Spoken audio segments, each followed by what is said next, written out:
Hansel and Gretel. You know the story. But after their little encounter with a witch as kids, they grew up to become witch hunters. And of course, in 2013, there was a film that focused on the duo as witch hunters. But is it? But does it really deserve the hate after it's been a decade since it came out, or am I going to have to prove to these critics they're dead wrong? Prepare yourselves as I review Hansel and Gretel Witch Hunters right now. Big D's Entertainment Rankings and Reviews.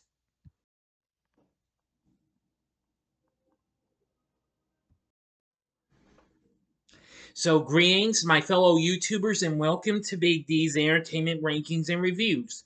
My name is Dual, better known to as the Big D, and this time around I bring to you a review of the 2013 fantasy film with action and horror in it, Hansel and Gretel Witch Hunters, released by Paramount along with MGM.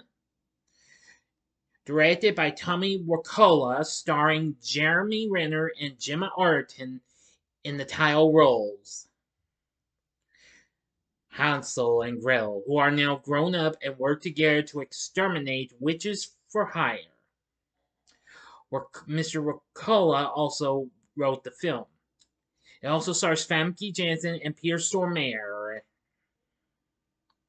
This film was released on this day a decade ago on January 25th, 2013, which is why I decided to go ahead and do this, because I almost forgot that I was thinking of reviewing this. Since even though I did have another one confirmed, but I mentioned in my last video, I pushed it to the next day. Anyway, now this film was released just about everything, 2D, 3D, and IMAX 3D, as well as in D-Box motion theaters and select 4DX theaters. The film still was a big hit despite being dissed by the critics. Although, unfortunately, it didn't do as well here in the US as much as it did elsewhere. So, it wasn't a factual blockbuster, but still, it was a box office hit. So, I must, well, go ahead and tell you the story. As in the classic fairy tale, Hansel and Gretel are abandoned by their father in a forest, and they enter a gingerbread house and are captured by a cannibalistic witch. The witch forces Hansel to continuously eat sweets to fatten himself and enslaves Gretel. The siblings outsmart and incinerate her in the oven. In the 15 years that follow, Hansel and Gretel become famed witch hunters, slaying hundreds of witches. The pair are somehow immune to spells and curses, but the incident in the gingerbread house has left Hansel changed, with a magic-induced form of diabetes, and needs a shot of insulin every few hours, or he will die. Now adults, Hansel and Gretel arrive in the town of Augsburg and prevent Sheriff Berenger from executing a beautiful young woman named Mina for witchcraft. Mayor Engelman has hired the siblings to rescue the town's missing children, who are presumed abducted by witches. Berenger hires trackers for the same mission in the hopes of disgracing the mayor and cementing his power. Hansel and Gretel capture the horned witch and discover that the witches are preparing for the coming of the blood moon, where they plan to sacrifice them. Well, not that, I'm sorry, 12 children to gain immunity to fire, their greatest weakness. The Grand Dark Witch Muriel attacks the town with her army and abducts another child.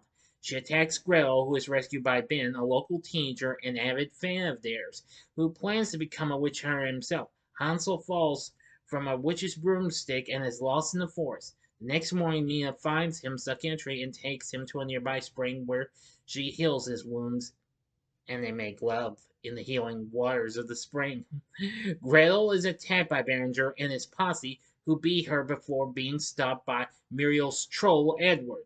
Edward kills Berenger and his men and tells Gretel that he helped her because trolls serve witches. Hansel and Gretel discover an abandoned cabin that they learn is a witch's lair and their childhood home. Muriel tells them the truth of their past. The, the siblings' mother was a grand white witch named Adriana, who married a farmer, explaining the siblings' immunity to black magic, and showed Adriana performing the protective spell against black magic on Hansel and Gretel right before their father sent them into the woods. On the night of the last blood moon, Muriel planned to use the heart of the Grand White Witch to complete her potion. Since Adriana's white magic was more powerful than Muriel's black magic, Muriel decided to use Gretel's heart instead. To get rid of Adriana, she revealed to the townspeople that Adriana was a witch. The resulting angry mob burned her alive and hanged Hansel and Gretel's father, who had been trying to protect them by leaving them in the forest.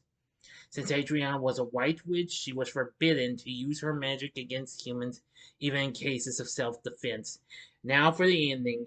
You know the procedure. You have 5 seconds to sub this video. Go to the description box below. Fast forward to the time below. If you've seen the movie already, please continue.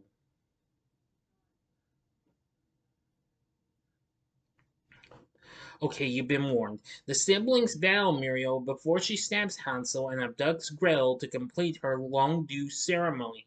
Hansel wakes up with Mina, who reveals herself to be a white witch. She heals him again and uses a grimoire, which belonged to Adriana, to bless his arsenal of weapons. Hansel, Mina, and Ben disrupt the Blood Moon Sabbath. Mina slaughters the Dark Witches with a Gatling gun while Hansel frees the children. Edward defies Muriel and releases Gretel before Muriel throws him off the cliff. Hansel, Ben, and Mina follow Muriel's trail to the original gingerbread house, now rotted and decayed. Muriel kills Mina before Hansel shoots her. The siblings engage Muriel in a brutal fight that ends with them decapitating her with a shovel. They burn her body on a pyre and collected their reward for rescuing the children. And in the end, they head out on their next witch hunt, now accompanied by Ben and Edward. End of story. So what did I think of Hansel and Gretel Witch Hunters? Well, I'm going to say it's not too bad. It's not really one of the great best films out there, but I consider it to be pretty good in some ways, even though considering I've only seen it twice. I am going to say that, well, actually 2.5, sort of. Because the first time I tried to watch it completely and failed to, but that was only half time. But I've seen the film in its entirety twice. And I will say it's not too bad. Tommy Wirkola's direction wasn't too bad. His story wasn't too bad, despite what critics say, because considering the critics were, well, thinking that the script was weak and what have you, and also its gratuitous violence. But nevertheless, the film was a success. It went on to make $226 million worldwide.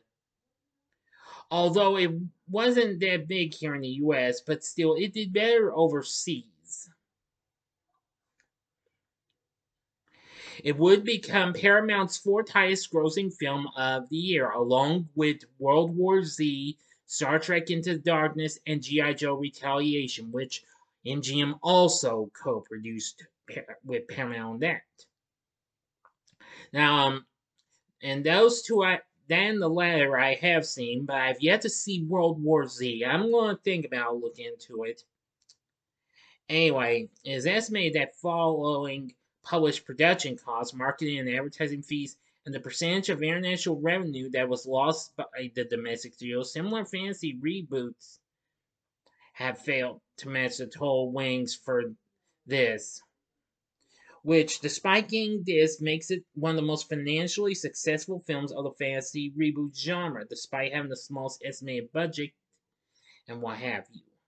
Of course, some of those films have included Jack the Giant Slayer, Mirror Mirror, Abraham Lincoln, Vampire Hunter, I, Frankenstein, even Snow White and the Huntsman, which I thought was a good film. Who cares? Anyway, according to Rotten Tomatoes, they say this film is alternately bloody and silly, but it fails as both a fantasy adventure and as a parody of Sing. I wouldn't quite consider this a parody of the Sing, but whatever. I think this film is just so bloody intense in some ways. Now, as for its music, it was done by Atle Overson, which wasn't bad.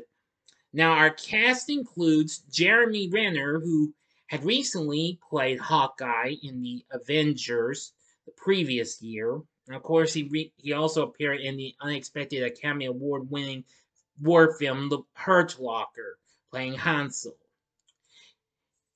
Gemma Arterton, who I knew just by Prince of Persia, Sands of Time, playing Gretel. Now, the role was originally supposed to be for Noomi Rapace before Arterton was casted. Famke Janssen plays Muriel, and I think she was a pretty good villainess. Peter Stormare plays Sheriff Behringer, who did a pretty good job. See, Thomas Mann plays Ben, who is a pretty funny character. Derek Mears, who recently played Jason Voorhees in the Friday the 13th reboot a few years before this, played Edward, while Robin Atkin Downes provided the character's voice. And Pila Vitalia, I'm sorry if I mispronounced this name, plays Mina, who is definitely a great character. I like that. Anyway, yes. It wasn't too bad. So anyway, I don't think the story is completely bad but even so, I think Hansel and Gretel Witch Hunters, I feel like it's underrated and what have you. I don't care what the critics say. To hell with what they say. Alright. But would I recommend the film, considering what I've just said? I'd say maybe just play it safe and give it a one-time watch. Just to be on the safe side. Yeah, that would do it alright. Now, there has been possibility of a sequel and what have you, but, well, it hasn't. And, well, Ricola, well, was going to direct, but Bruno Avalon was to be make his feature debut, but it hasn't even happened. Mercola would be the writer and executive producer of the film. However, Renner stated, well, Mercola directing again, he might be less likely to return for a sequel, which I don't know if we'll ever get it. I mean, considering after Jeremy Renner being in a more recent accident not so long ago, well, I don't know. But if they do get back in action, I wish him the best of luck. But anyway, let's not really jump to any conclusions yet. So anyway, again, give the film a one-time watch, just to be on the safe side. So, what did you think of Hansel and Gretel Witch Hunters? Let me know in the comments section below. If you like this video, click the like button, subscribe, and be a part of the Big D Nation. Join me next time when I bring to you a review of another film that I know a lot of people didn't like, but this was long ago, and this is an old film that I'm sure a lot of people might have not talked about much. And that'd be the animated film Pinocchio and the Emperor of the Night. So, and that's going to do it. Thanks for watching. If you like this, check out my reviews of these two films with the two main stars in this film. In the upper left-hand corner is my re-review of Marvel's The Avengers from 2012.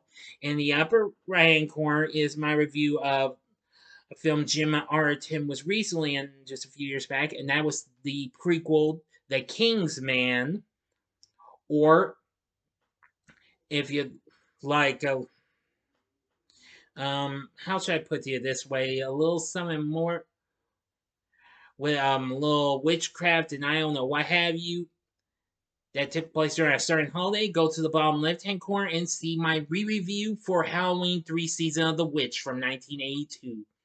And the bottom right hand corner is the button you can click to subscribe. If you like rankings and reviews on movies, TV, music, video games, etc., then I'm your guy. Thank you for watching. Until next time, I'm the Big D saying, see ya.